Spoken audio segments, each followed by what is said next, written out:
dehors de toute contrainte morale, religieuse, qui est absolutisée, qui devient pratiquement une nouvelle idole. Et justement, alors, ça fait référence immédiatement à la place dans le monde de l'Église catholique, des religions bien sûr, mais de celle-ci particulière qui est centralisée, qui est organisée, structurée, avec ses dogmes, avec son regard et sa conception de l'homme. Oui. Ça aussi, ça doit être assez incompatible entre ONU et Église catholique. Comment l'Église, je sais que l'Église catholique est en tant que représentée par le Vatican, à voix auprès de l'ONU, ou bien à travers ses associations, les ONG catholiques. Comment ça fonctionne très rapidement?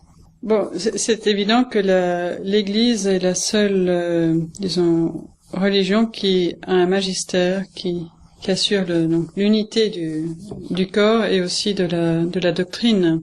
Et en ce sens, elle est l'ennemi numéro 1 d'une éthique qui veut déconstruire ce qui est universellement humain et bon et vrai.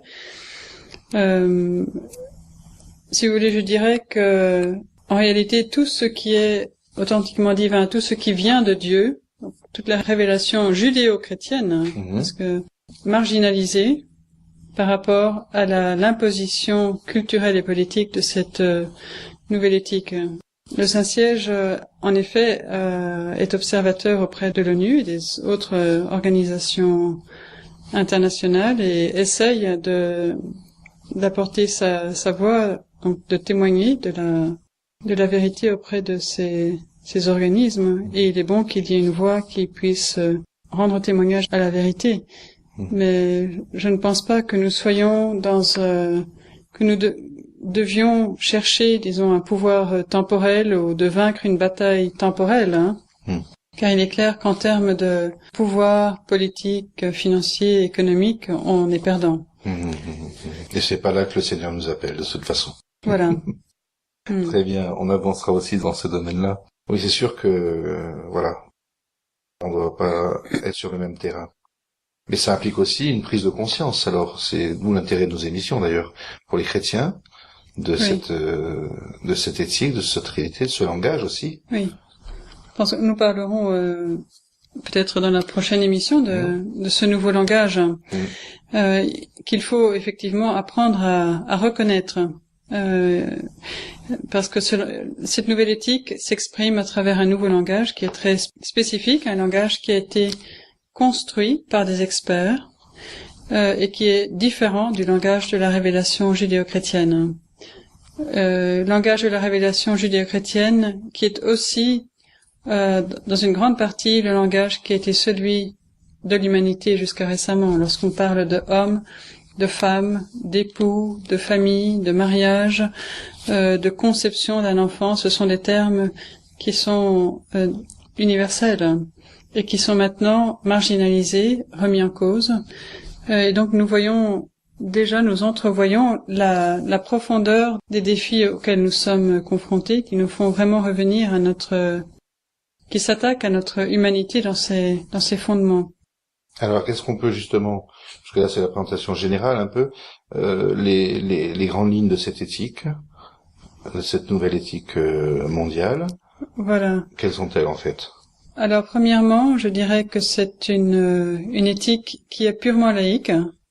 Justement, elle ne prend pas comme point de départ, comme l'Occident l'a fait au cours de son histoire, la révélation judéo-chrétienne. Ce n'est pas son point de départ. Son point de départ, ce sont les problèmes de l'humanité. C'est-à-dire qu'on part des problèmes environnementaux, on part des problèmes de pauvreté, d'inégalité, d'abus des droits de l'homme, etc. Donc, les problèmes. Et puis alors, dans un esprit humanitaire, altruiste, laïque, on veut apporter des solutions à ces problèmes. Mais ce sont des solutions qui sont forgées par les experts et par les hommes. Donc, on ne cherche pas une solution qui soit ouverte à celle qui pourrait nous venir de Dieu. Parce qu'on dit toujours, par exemple, que la paix est un don de Dieu. Oui. Ici, nous voulons la construire par nos propres forces et par nos propres techniques, donc purement laïque. Donc cette éthique laïque, elle est pessimiste puisqu'elle est fondée sur les problèmes de l'humanité et elle n'a pas d'espérance. Ce qu'elle propose, c'est la précaution, la prévention, la durabilité, la qualité de la vie, mais ce sont tous des concepts purement immanents, de cette terre temporelle, qui n'ouvre pas à une véritable espérance. Donc c'est une éthique qui est construite, qui n'est pas reçue, mais qui est construite par l'homme, fabriquée par l'homme. Quand vous disiez tout à l'heure que une des spécificités de cette gouvernance, c'est qu'ils sont tous du même courant, du même avis, c'est-à-dire qu'il y a une idéologie derrière. C'est ce que vous voulez dire là par rapport à ce que vous disiez tout de suite, c'est l'idéologie qui sous-tend. Il y a un facteur commun, donc ce qui est commun aux différentes composantes de cette éthique que nous allons présenter au cours des émissions, justement, c'est ce côté laïciste, c'est-à-dire fermé à la révélation. Donc, alors, je ne sais pas si le mot idéologie convient à cette éthique, parce que quand on pense idéologie, on pense aux idéologies de l'époque moderne, qui étaient très clairement identifiables. On pense au marxisme, on pense au positivisme.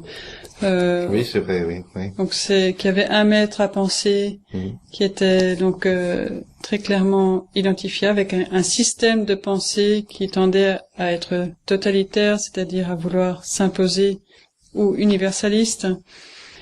La caractéristique de cette éthique est un peu différente parce que on ne peut pas identifier un maître, un idéologue derrière. C'est un peu comme si elle charriait tous les résidus des idéologies passées de l'Occident. Mais cette éthique n'est pas moderne, elle est postmoderne. Donc c'est un concept un peu compliqué qui est encore très mal compris et connu, mais cette éthique est clairement postmoderne. Alors en 2 mots, qu'est-ce que c'est que la postmodernité? Pour le comprendre, on peut se référer à la parole déconstruction qui vient d'un postmoderne qui s'appelle Jacques Derrida. Et donc il s'agit de déconstruire ce qui est la réalité, le langage. On part du présupposé que tout ce qui existe est socialement construit. Alors c'est peut-être un peu compliqué. On va prendre l'exemple de la maternité.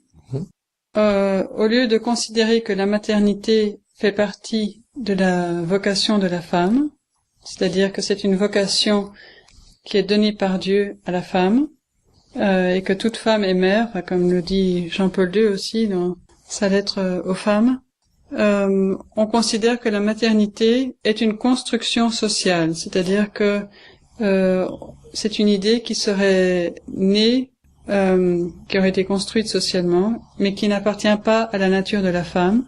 Et pourquoi est-ce qu'on la présente comme une construction sociale? Parce que on veut déconstruire la maternité.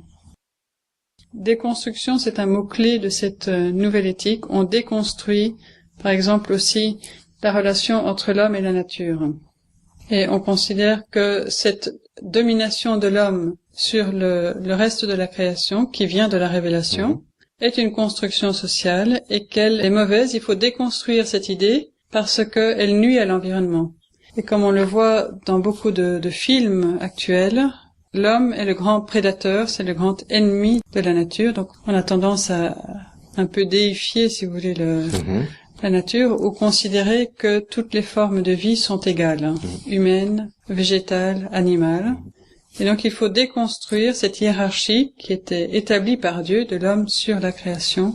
Pour comprendre cette éthique, je dirais qu'il vaut mieux parler d'un système de déconstruction que d'une idéologie comme celle que nous avons eue dans le passé.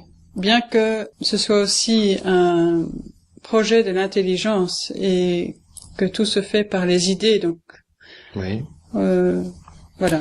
Et alors la finalité de cette éthique?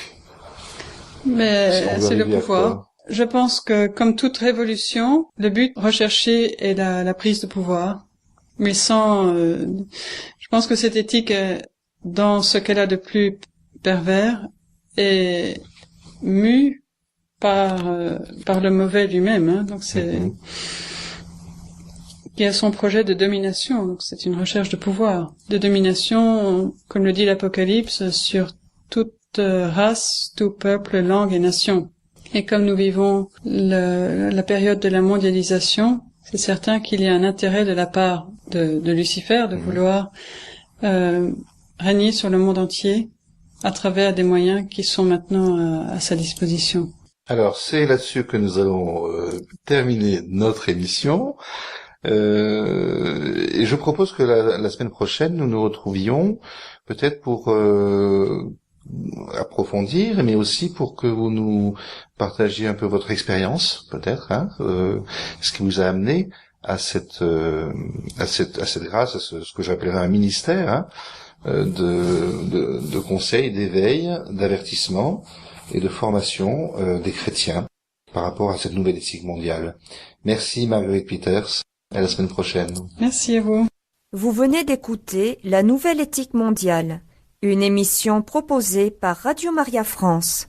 Toute utilisation du contenu de cette émission doit faire référence à l'intervenante Marguerite Peters.